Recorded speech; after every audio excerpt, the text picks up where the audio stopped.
All right. So, welcome back to our discipleship course.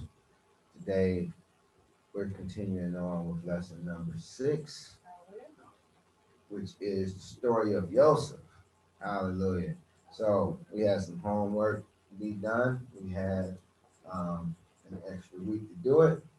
So, I'm sure someone wants to share. Anyone. Yeah, if you have.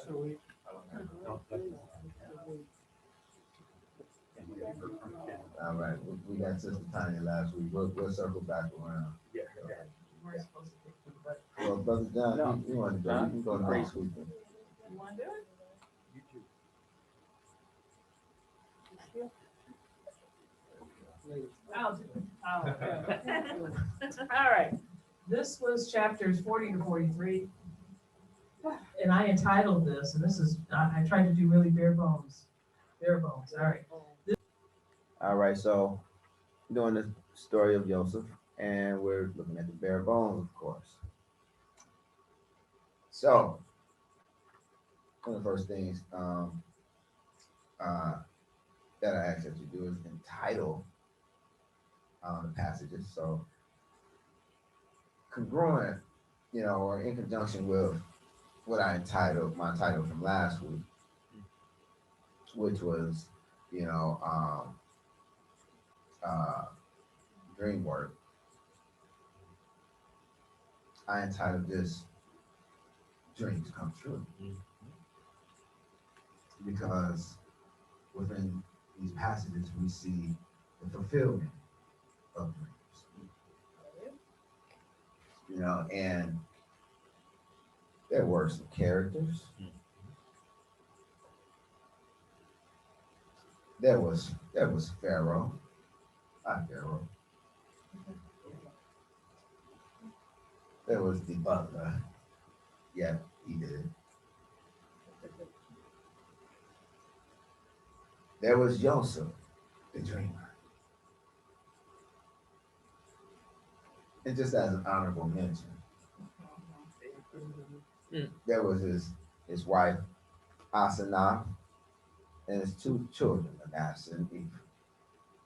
And Manasseh, Ephraim. Yeah.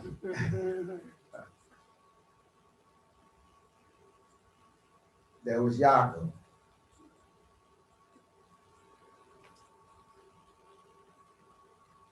The brothers.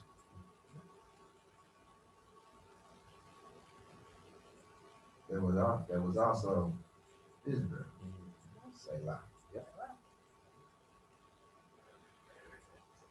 And there was Simeon, Reuben, and Yahudah, along with baby brother Benjamin.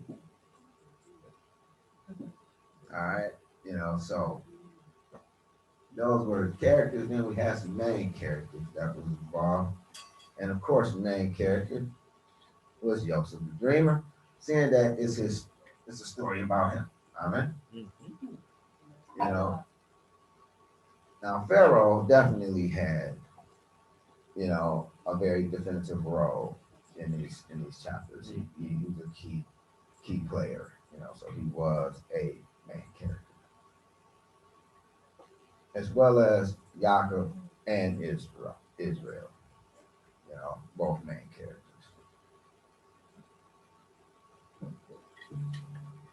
And for the supporting cast,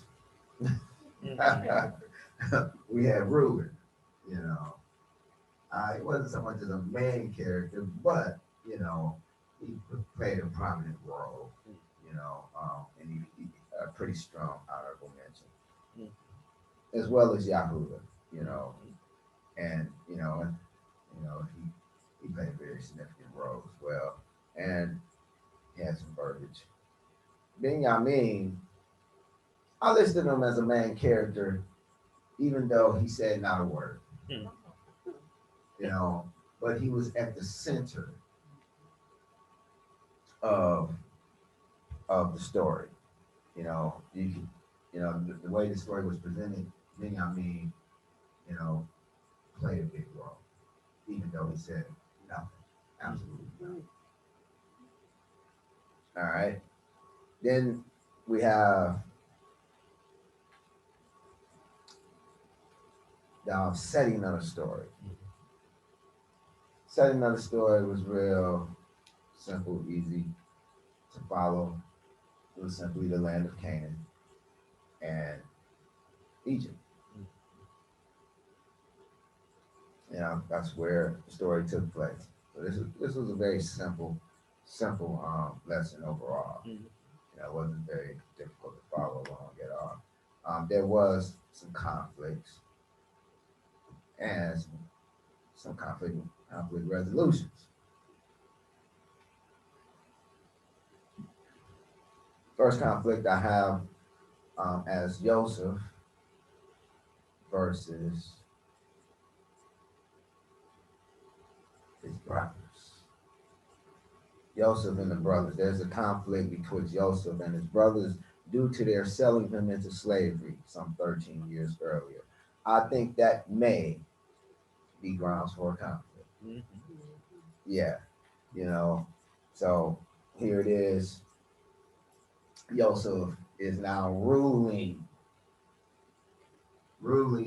in Mizraim, and his brothers have to come to him for food and actually to fulfill his dream that he had some 13 years earlier. You know, and matter of fact, one of the things that was noted that the brothers were noted saying when they were selling him into slavery was, let's see what become of his dreams now. Yeah. You know, and so they saw, you know, yeah, say lie on that. You know, now this conflict is temporarily resolved by Joseph accusing them of being spies, jailing them for 3 days, and taking Simeon hostage until they bring Benjamin. Points of interest. Why jail them specifically for 3 days? Say loud. Why take Simeon hostage? Why not Reuben? Reuben was the eldest and was the one that was most responsible. But he didn't take Reuben. He took Simeon. You know, so say loud on that. All right. We have another conflict of interest. And it is with Jacob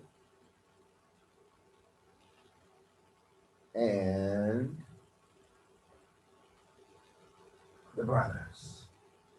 So there was another conflict between Jacob and the brothers due to Joseph's holding Simeon hostage until his brethren bring their younger brother Benjamin with them when they return. And Jacob being unwilling to let Benjamin, you know, go with his brother. You know, yeah, that was a conflict, you know, because, hey, you know, we had a food, you know, and he has Simeon, you know, and Joseph, and Jacob is looking from the viewpoint, okay, here it is. I send these guys out, you know, send out 10, I get 9 back. You know, not good. You know, I'm losing, then lost another son. I already lost one son, now here it is, another one's gone. And so you're asking me to send yet another one? No, I don't think so. You know, and so he wouldn't budge. You know, now, as an attempt to resolve this conflict, Reuben speaks to resolve it by promising to be surety for Benjamin, even promising that, hey, you can slay my 2 sons if I don't bring them back. You know, and I can just imagine Yaakov just looking at him like, you idiot. Those are my 2 sons as well, you know. Now, instead of being out of 2 sons, I'm out of 4 sons, you know. you know, or instead of being out of 3 sons, I'll be out of 5 sons. You know, like no. Just for you making such an idiotic statement, you know, it's not gonna happen. No. So Yaakov figured he could no longer trust Reuben, seeing that 2 of his sons came up missing on his watch. There's no way he was about to send Benjamin along with him. So yeah, needless to say, that conflict went unresolved for a while. And then there's yet another conflict with Israel versus the brothers. Yes. It can also be said that there's a conflict that arises between Israel and the brothers due to Joseph's holding Simeon hostage until his brother bring the younger brother with him, when they return. Now, this conflict continues until all the food is once again depleted. Whereas Yaakov was unwilling to let Benjamin return with his brethren with Reuben, as surety Israel acquiesces to sending Benjamin with his brother with Yahuda as surety. Did you catch that? Yeah. Say loud. Right, y'all caught that. All right, so points of interest. Why Yahuda? Why not Levi, who was the next eldest? We know why not Reuben. Yeah. He didn't have a snowball chance in Hades of being trusted with Benjamin. But why not Levi? Who would turn out later to be the intercessor, for Israel, the go-between, the priest, right? Yep. Seemed like he would have been a good fit, right? Yep. But no, not Levi. Just skip over the next elders and went straight to Yahuda. Say wow.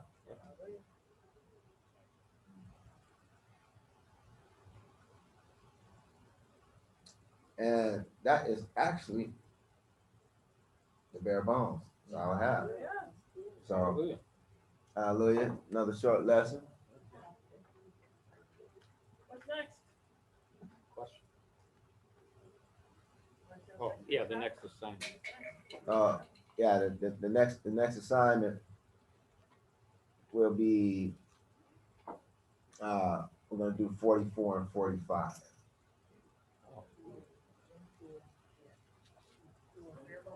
Bare bones. Bare bones, chapter 44 and 45.